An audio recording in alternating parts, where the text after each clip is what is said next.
Não, mas como é que você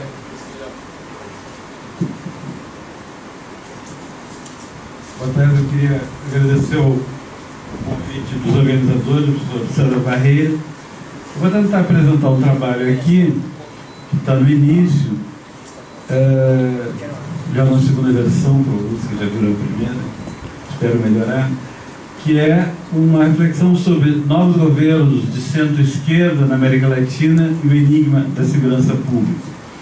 O título já tem um problema, porque eu li o México, mais exatamente centro-esquerda, mas eu tinha um monte de materiais, então talvez um dia seja.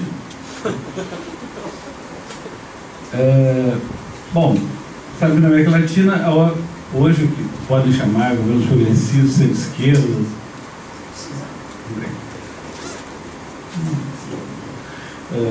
neopopulistas ou populistas, como que, mas existe, né? Nos últimos 10 anos. O governo, de modo geral, tem políticas sociais inclusivas, com diferentes modalidades, diferentes tipos, né? E estratégias de política internacional orientadas pelo multilateralismo. Está o Brasil, o Celso Amorim por aí. E o que eu tenho observado, andando muito pelo Claxo por aí, é que isso aqui parece um tema interessante, é uma ausência de um novo modelo de policiar nesses países, com uma ambivalência muito forte entre programas e ações repressivas ou preventivas nos diferentes países, que eu vou focar em alguns, mas podemos falar de algum modo. Hoje eu li uma Alta Cultura, que era a revista da TAM, estava a futura presidente, em português desse, que dizia que a nova presidente apoiando a presença das Forças Armadas do Rio de Janeiro até a Copa de não sei quando. Então, me parece que existe um silencioso conservadorismo nas políticas de segurança pública. De algum modo, eu gostaria de formular 4 perguntas, que evidentemente eu não vou responder, eu não sei. E, primeiro, como os governos responderam ao problema das formas de violência, violência ecológica, exclusão social, violência de gênero, racismos, violência na escola? Uma vez que existe uma grande transformação do crime, novas formas de criminalidade transnacional, comércio de drogas e de armas, como o controle social do crime organizado foi ou está sendo realizado? De que maneira foram gerenciados o pânico social e o medo do crime? Acho que vocês já viram o trabalho do professor Alex sobre isso. E quarto, como os novos governos propuseram soluções para a crise do policiar, devido à alegada ineficiência e ineficácia perante o crescimento da criminalidade e da violência. O material que eu e meus alunos trabalhamos são editoriais de imprensa entre 2005 e 2009, naqueles países que a gente tem acesso livre e sem custo. El Tiempo de Bogotá, La Nación, El País, Zero Hora de Porto Alegre, o Globo, Folha de São Paulo e Universidade de México. São, mais das vezes, jornais oficiais, não são jornais de esquerda. Não peguei a Reforma do México, Página 2 de Buenos Aires, nem Carta Maior do Brasil, porque eu acho que isso talvez expresse o que um outro sociólogo chamou de consciência coletiva. Isso deu, nós obviamente trabalhamos com um elenco de keywords, né, de palavras-chave. Chegamos a mais ou menos 1092 editoriais que abordavam o tema, usando eu vou falar para você sobre isso, essa metodologia informacional do NVivo 8.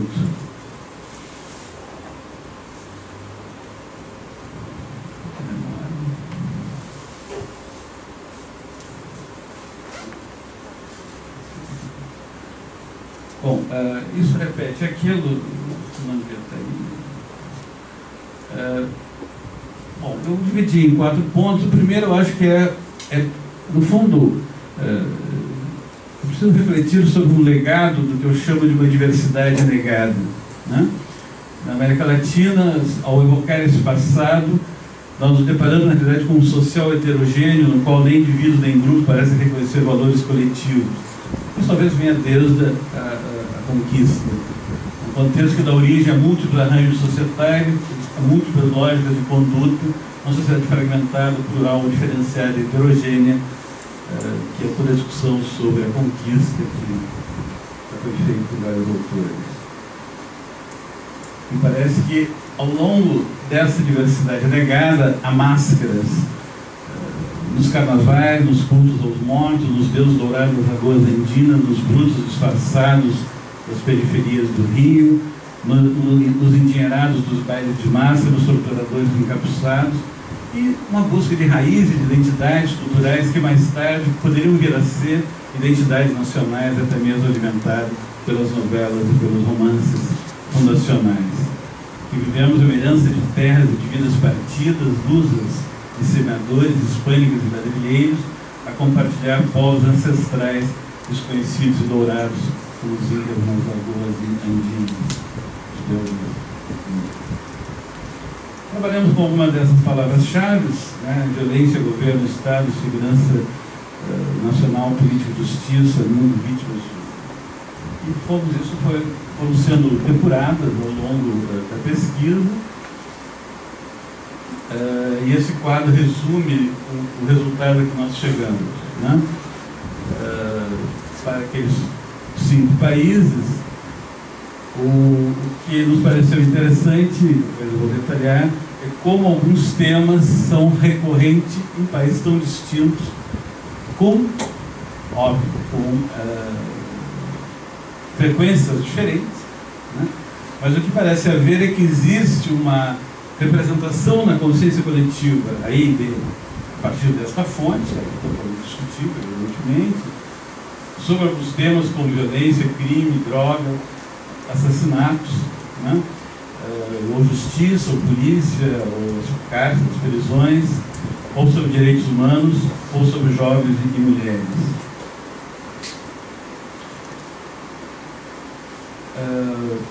Eu dividi em quatro grandes conjuntos, subconjuntos.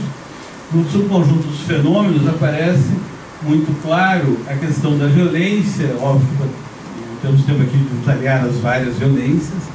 Aparece a questão do crime, da droga, menos de assassinato, menos ainda de cartéis, na realidade é uma realidade colombiana e mexicana, né? Mas aparece claramente isso. Nós estamos trabalhando, portanto, com praticamente 5 anos. No segundo espaço, o que eu chamei de espaço social, como a sociedade está refletida nesses corpos. E com muita força aparece a questão dos jovens e das mulheres. Outro dia estávamos numa reunião que o pessoal da Guatemala falava em feminicídio, né? Porque nós sabemos pelas estatísticas do genocídio de homens jovens, etc. Muito menos a questão de pobreza e desigualdade. A escola, para alguns países como Argentina e Brasil, é um fenômeno interessante, né? E a fronteira, evidentemente, aparece muito mais no México, mas também na Colômbia e um pouco na Argentina. Em termos das instituições que são referidas nesses editoriais, a justiça como um todo, né? A polícia, e aí, no caso, todos os países são polícia, bom, na verdade, desde os 1.200 polícias que tem no México, no Brasil teríamos quase mais de 100 polícias, uma polícia única na Colômbia, ou uma polícia única no Uruguai, mas, no caso, juntando a polícia que aparece e a questão das prisões, com muita força, no caso brasileiro, hoje é um país com 500 mil de encarcerados. Em termos do que eu chamei de meios de controle social, quer dizer, ou seja, aquelas políticas que poderiam dar conta disso, o que é interessante é que o conceito de direitos humanos é recorrente, mesmo numa imprensa muito socialista, né? E, curiosamente, cidadania aparece pouco, mesmo que alguns governos, desde o governo Fox, por exemplo, ou o governo Mojica, ou o governo Lula 1, 2, ou o governo Dilma, apareçam a palavra cidadania ou segurança cidadã, não é tão presente, e repressão e prevenção oscilam quase que simultaneamente.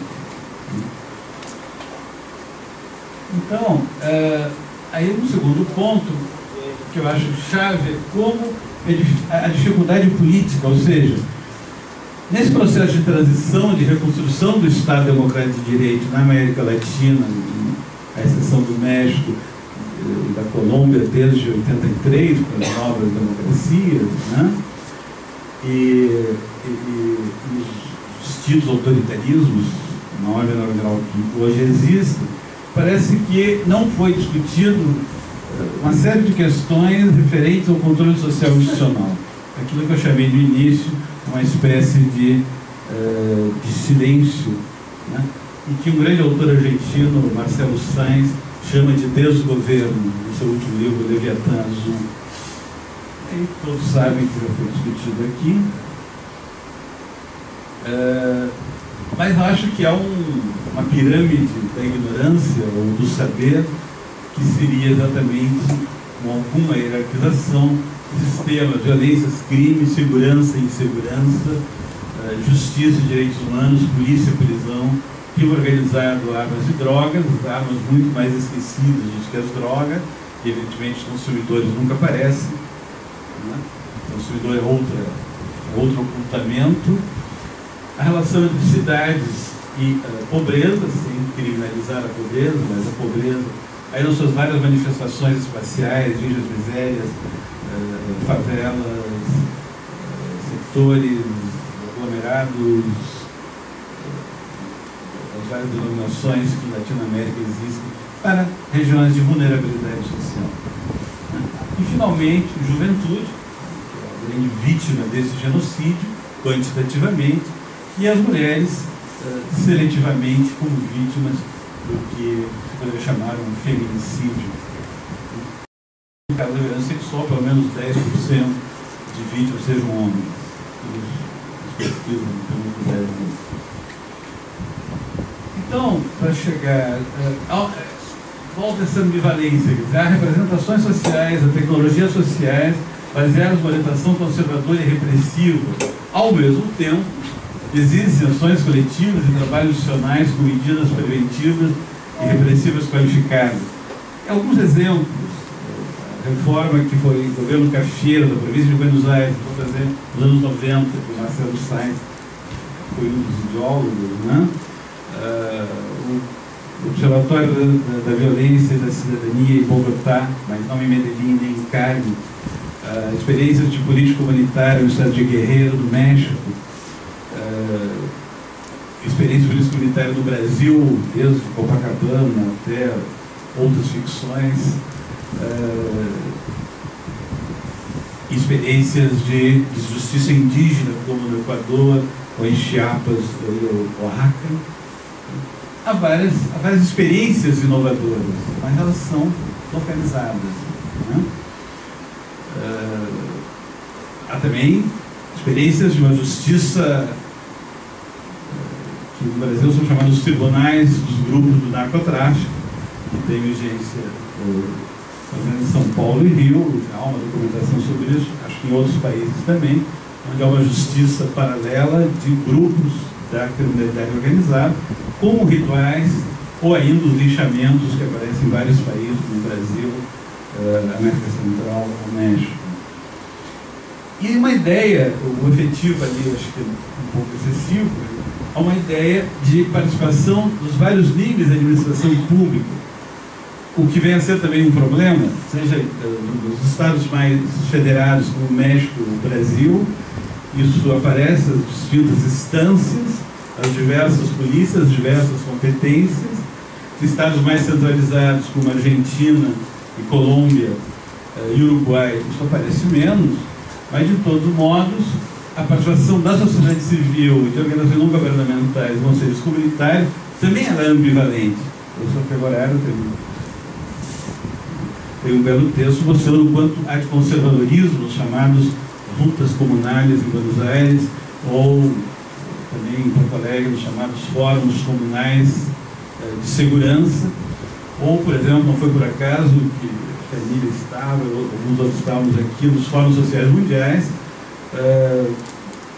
tentamos desde o segundo fórum, pelo menos, colocar essa questão a uma resistência chamada sociedade civil ou das organizações não governamentais a discutir questões de segurança pública, como se não lhes afetasse.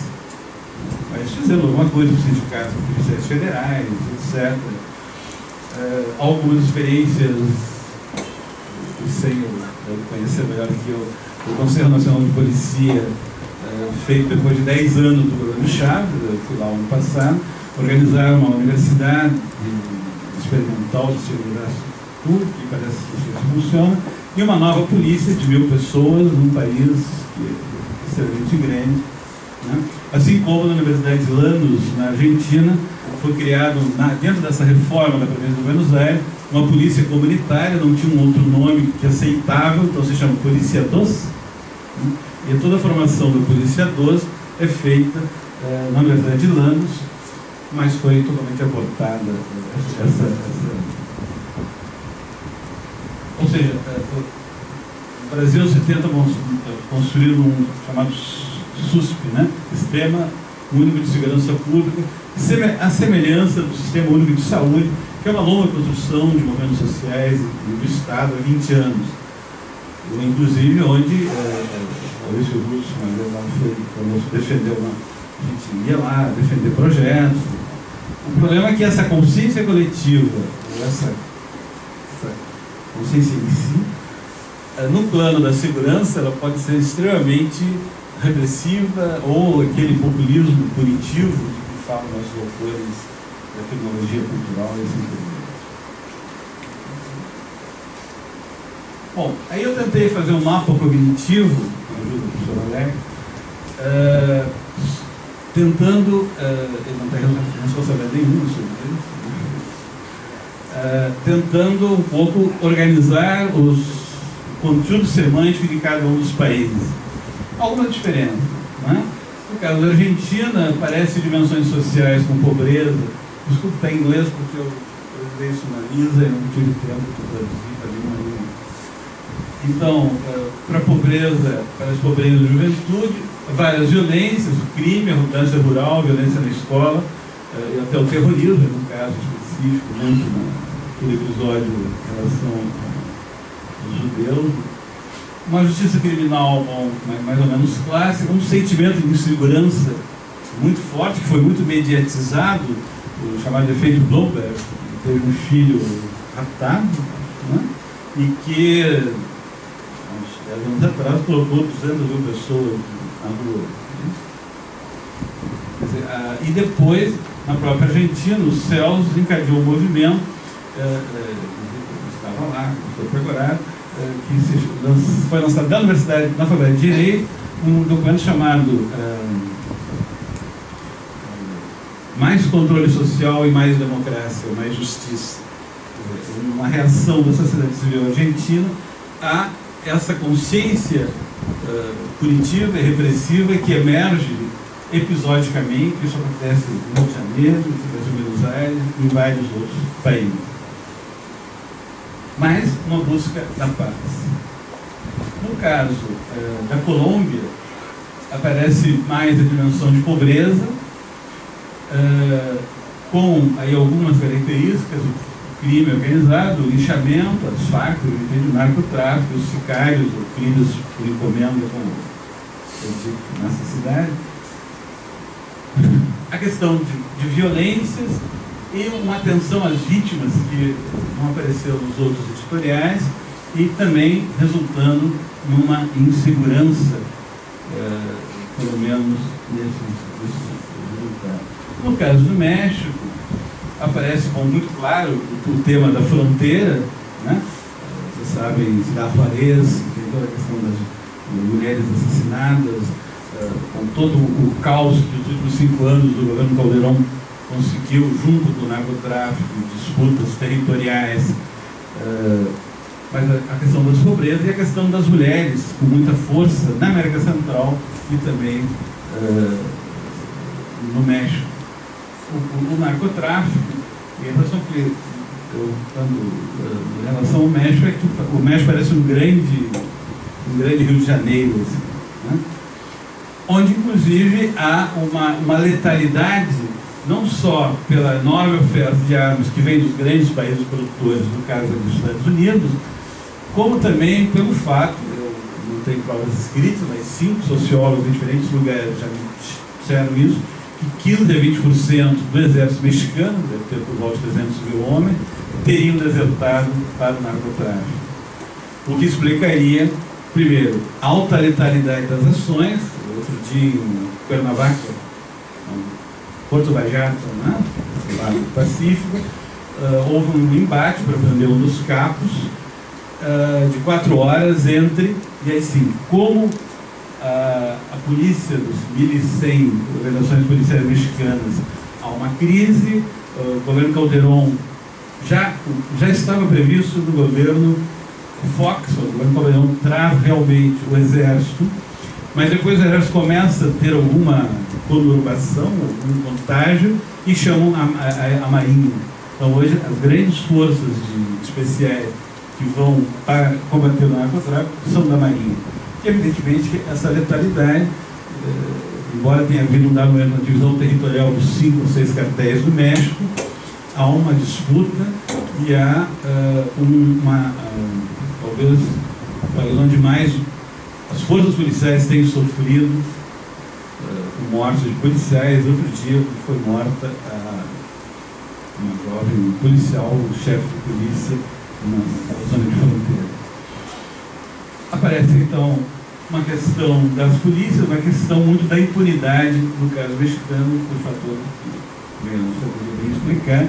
Novamente a ideia de inseguridade, mas uma busca de paz. E finalmente, antes e depois, no caso brasileiro, um pouco que me pareceu diferente é que muito pouco a imprensa, esses editoriais, falam nas causas sociais da violência, daquela geração social da violência, seja pobreza, seja desigualdade, seja favela. A imprensa brasileira parece que ignora isso e fala muito mais em repressão, polícia, lei, alguns direitos humanos, em prisões, muito em prisões, né? Mas o que me chamou a atenção, lendo os editoriais, é que essa dimensão das origens sociais do crime e da violência praticamente não faziam parte dessa invisibilidade. A violência é interessante porque ela vai produzindo invisibilidades, né? É quase como um fetichismo da violência que faz com que a violência se mova ao invés dos atores sociais se moverem. Mas aparece no Brasil muito forte uma ideia de cidadania, pelo menos desde o primeiro plano de direitos humanos de Fernando Henrique Cardoso, algo construtivo do processo civilizatório brasileiro, que desde pelo menos a eleição de 97, né, os 8 ou 9 candidatos desde então constituíram equipes, apresentaram planos de governo em relação à segurança pública, que não quer dizer que o tenham seguido sempre. Há uma enorme quantidade, quem dificuldade de analisar esses planos, às vezes a gente se confundia, porque o plano de um parecia o plano do outro, ou aqui e acolá, em lugares diferentes. O que mostra também aquilo que o Sainz falou para a Argentina, a resistência à inovação nesse campo, a reiteração de mesmos propósitos é outro lado da impossibilidade de efetivar inovações no campo da segurança pública.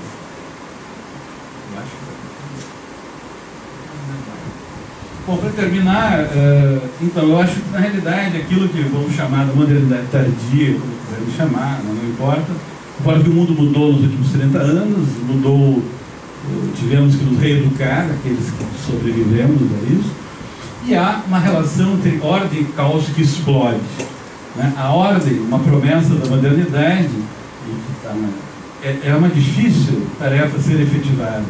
E me parece que as pessoas vivem uma tensão entre ordem, norma, regra, conflito, a qual é constitutiva do mundo no século XXI. Ou talvez mais ainda, talvez a gente tivesse que pensar que, na realidade, não apenas o crime, não são anomias, mas são normas sociais vigentes, legitimadas e correntes. Uma dimensão que está em toda a sociedade, que eu acho que é fundamental, nunca deve ser esquecida, é da brutalidade e da corrupção policial. Né?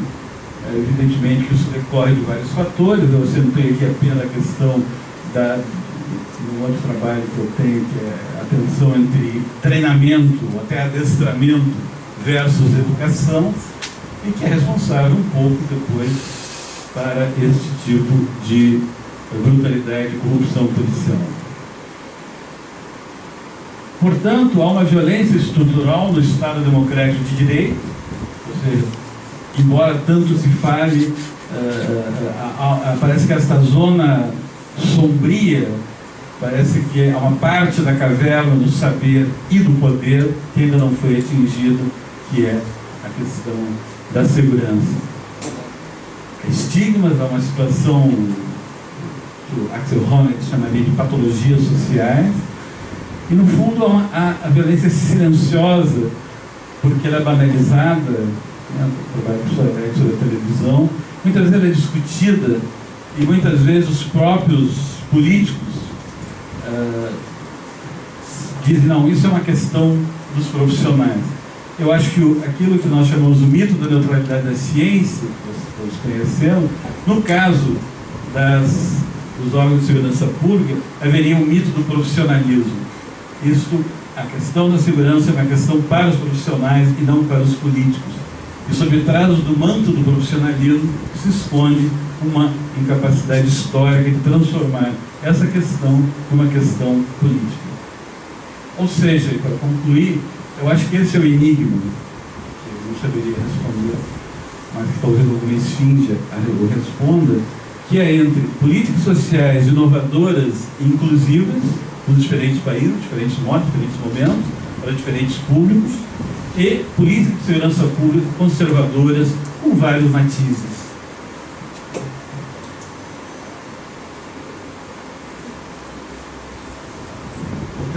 Então há paradoxos. Eu tentei só pensar alguns, né? Se fala muito na segurança cidadã, alguns escrevem em vários países. Na realidade, o modelo é muito conservador e repressivo. Continuam os problemas estruturais das polícias, malgrado tentativas de reforma. Nos países federados, como Brasil, México, isso é mais complicado que nos países unitários, mas em todo caso, o que vem do nível federal pouco ecoa no estadual, que pouco ecoa no municipal e vice-versa. Né?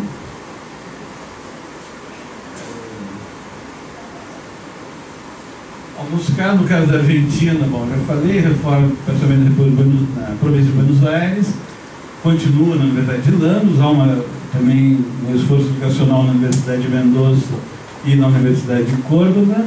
No caso do Uruguai, embora tenha havido alguma tentativa de inovação, parece que o atual governo restringir a participação de acadêmicos nesta área.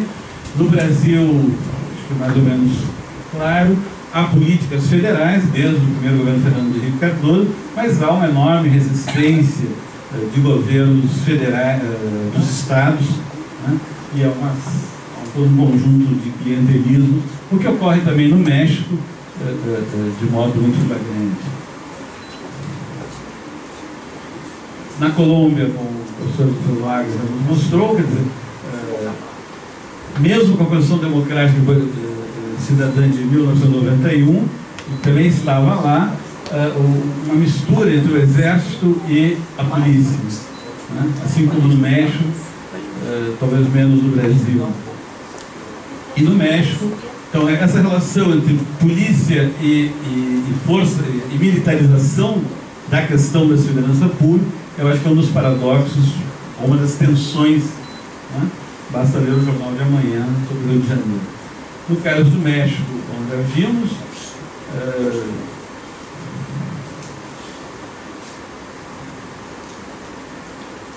há um efeito do medo social que muitas vezes reforça esse tradicionalismo, e há claramente não é colocada a questão da segurança na esfera pública, em termos habermasianos, há muitas vezes uma recusa do administrador público ou do político de enfrentar uma questão de modo que não seja aquele dar uma consciência de um populismo repressivo das pessoas. Acho também que é um desigual compromisso acadêmico da sociologia sobre o tema, com um papel limitado de garantir os direitos humanos, apenas com um papel muitas vezes sobre direitos humanos, sobre violência doméstica. O professor Renato fez um trabalho muito importante sobre o Brasil, mas, por exemplo, outro dia eu estava no jurado do Claxo, o que existe de produção intelectual no Brasil e na Colômbia inexiste em países como o Uruguai e, absurdamente, como o México. Eu queria sugerir que o próximo encontro desse grupo fosse no México, porque é uma desigualdade brutal. Enfim, eu acho que agora eu termino. Desculpa, eu me perdi, mas todo caso. Eu acho que existe uma busca de uma terra sem mares, como diriam os meus ancestrais guaranis, até mesmo estádios multiétnicos, tentando estender o processo civilizador, superar as formas de violência, superar o pensamento neocolonial, e incorporar um paradigma da complexidade nesta área da segurança pública, que parece-me pré-positivista. Com essas distinções,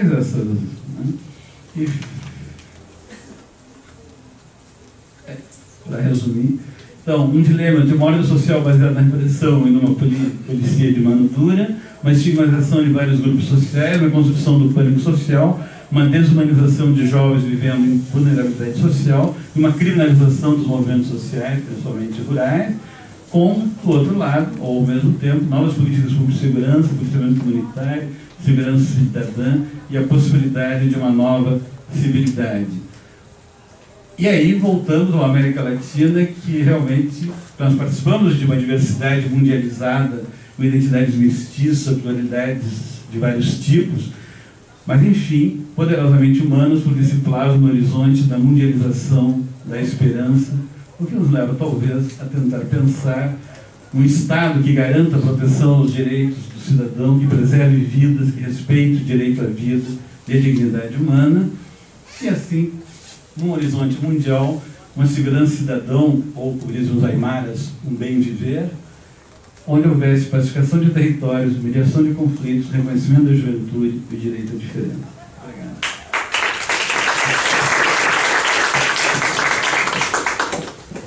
Obrigada, professor José Vicente, a todos vocês.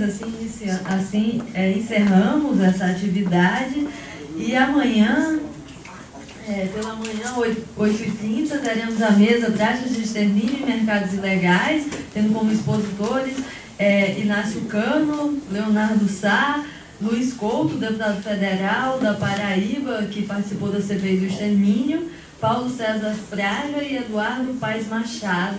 Obrigada a todos.